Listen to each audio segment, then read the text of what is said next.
Nədir görəsən? Birinə baxıb məndən xəbərsiz. Qorxdu suallar. Mənim maraqlı nəyi oxuyub? Burada nələr açılacaq onu oxusam nələr.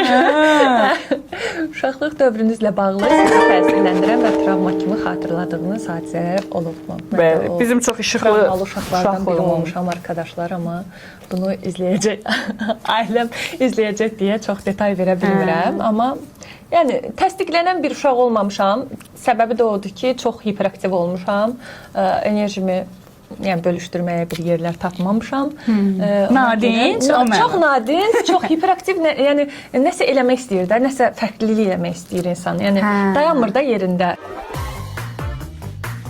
Yəni dünyanın məsələn qoyulan qanunları ilə qane olmur. Hər şey nəsə dəyişdirməyə çalışır. Bu ev mühitindən söhbət edirsən yəqin ki, yoxsa ümumən? Ümumən elə hər şey.